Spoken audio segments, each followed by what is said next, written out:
ఓం సదాశివసమారంభాం వ్యాసశంకరమధ్యమాం అస్మదాచార్యపర్యంతాం వందే గురుపరంపరాం.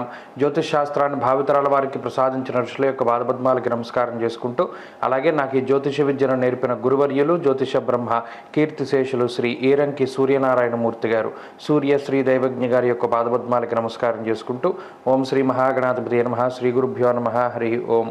వీక్షకులందరికీ నమస్కారం. మే నెల 12వ తారీఖు లగాయితూ మే 18వ తారీఖు శనివారం వరకు ఉండేటువంటి గ్రహగతుల ఆధారంగా ద్వాదశ రాసుల వారికి ఈ వారం ఏ విధమైనటువంటి శుభాశుభ ఫలితాలు కలగబోతున్నాయో ఈ కార్యక్రమం ద్వారా తెలుసుకుందాం. అందులో భాగంగా ఈ వారం ఉండేటువంటి గ్రహగతులను గమనిద్దాం. ఈ వారంలో 14వ తారీఖున రవిగ్రహం యొక్క మార్పు వృషభ రాశిలోకి జరుగుతూ ఉన్నది. రవిగురులు వృషభ రాశి యందు సంచారం చేస్తూ ఉండగా మేషరాశి యందు శుక్రబుధులు, అలాగే మీనరాశి యందు కుజరాహుల యొక్క సంచారం ఉన్నది.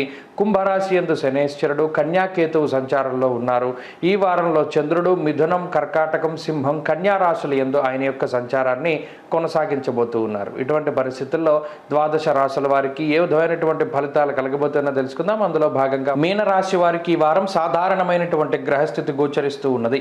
ప్రత్యేకించి ఈ రాశిలోనే సంచారం చేసేటువంటి కుజరాహువులు కొంత ప్రతికూలంగా ఉన్నప్పటికీ గత కొద్ది రోజులుగా కేవలం ఒక గ్రహము 2 గ్రహాలు అనుకూలంగా ఉన్నాయి. గురుబలం పోయిన తర్వాత అది శూన్యమైపోయింది, ఒక చంద్రుడు అనుకూలంగా ఉన్నారు. కానీ ఈ వారంలో మాత్రం శుక్రగ్రహం, బుధగ్రహం, అలాగే రవిగ్రహం, అలాగే చంద్రగ్రహం, ఈ 4 గ్రహాల తాలూకు శుభ ఫలితాలు మీనరాశి వారికి రానున్నాయి. గత కొద్ది వారాలతో పోల్చుకుంటే ఈ వారం కొంత అభివృద్ధి అనేటువంటిది ఉంటుంది. అలాగే గత వారాలతో పోల్చుకుంటే ఈ వారం కొంత ఉన్నతంగా ఉంటుంది. మరీ ముఖ్యంగా ఆర్థిక ఇబ్బందులు తగ్గుముఖం పట్టడం, ఆరోగ్యపరమైనటువంటి సమస్యలు తగ్గుముఖం పట్టడం, సంతానాభివృద్ధి, ఉద్యోగాభివృద్ధి, ఉద్యోగం కోల్పోయినటువంటి సందర్భాలు ఉంటే ఆ ఉద్యోగాన్ని తిరిగి సంపాదించుకోవడానికి కూడా ఈ గ్రహస్థితి కొంత అవకాశాన్ని కల్పిస్తూ ఉంటుంది. అంతేకాక ప్రత్యేకించి వ్యాపార పరంగా ఉండేటువంటి ఇబ్బందుల్ని కొంత మీరు తగ్గించుకోగలుగుతారు. వ్యాపార లాభానికి అవకాశం ఉంటుంది. అంతేకాక మీనరాశి వారు ఏదైతే మానసికమైనటువంటి సమస్యలు, ప్రత్యేకించి కుజరాహువుల యొక్క యుతి వల్ల మీరు ఏమనుకుంటున్నారో దాన్ని స్పష్టంగా బయటికి చెప్పలేనటువంటి పరిస్థితి, మాటని వ్యక్తపరచలేనటువంటి పరిస్థితి, మీలో మీరు కుమిలిపోతూ, అలాగే మీరు ఏదైనా ఒక విషయం కోసం బాధపడుతూ ఉండేటువంటి పరిస్థితులు, ఆ పరిస్థితులు క్రమేపీ తగ్గుముఖం పడతాయి.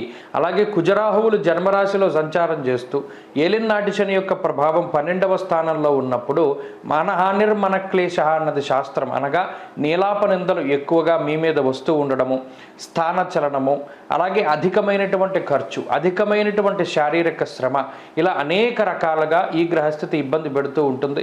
ఈ వారంలో వాటి నుండి కొంత ఉపశమనాన్ని మీరు పొందగలుగుతారు. ఆ విషయం మీకు స్పష్టంగా గోచరమవుతూ ఉంటుంది.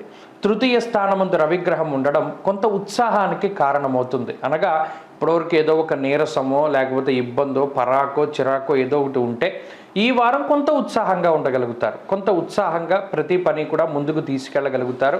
ఇది రవిగ్రహం వల్ల వచ్చేటువంటి మార్పు. ప్రత్యేకించి ఆరోగ్యాన్ని కూడా రవిగ్రహం మీకు బాగు చేసి ముందుకు వెళుతూ ఉంటారు. కాబట్టి గత వారాలతో పోల్చుకుంటే పరిస్థితి అయితే మీనరాశి వారికి ఈ వారం చాలా బాగున్నది. ప్రత్యేకించి ఉద్యోగస్తులకి ఇది చాలా గొప్పగా ఉపయోగపడుతుంది. కొన్ని కొత్త అవకాశాలు, గొప్ప అవకాశాలన్నీ కూడా మీకు రాగలుగుతాయి. ఉద్యోగంలో ఉండేటువంటి ఇబ్బందుల నుండి బయటపడతారు. వ్యాపార లాభానికి అవకాశం ఉంటుంది. అలాగే సంతాన పురోగతి ఉన్నది. విద్యార్థులకి గ్రహగతులు మిశ్రమంగానే ఉన్నాయి, జాగ్రత్తగా ఉండాలి. అలాగే స్త్రీలకు ప్రత్యేకించి ఈ గ్రహస్థితి కొంత మానసిక సమస్యల నుండి బయటపడేలా చేస్తుంది. మీనరాశి వారి ఈ వారంలో మరింత అనుకూలమైనటువంటి ఫలితాలను సాధించడానికై సుబ్రహ్మణ్యారాధన చేస్తూ ఉండడం చెప్పదగినటువంటి సూచన. సుబ్రహ్మణ్యేశ్వర స్వామి యొక్క స్తోత్ర పారాయణం మంచి ఫలితాన్ని ఇస్తుంది. ఈ వారంలో కలిసి వచ్చేటువంటి రోజు శుక్రవారంగా చెప్పవచ్చును. అదృష్ట సంఖ్య 2, అదృష్ట వర్ణము తెలుపు. స్వస్తి.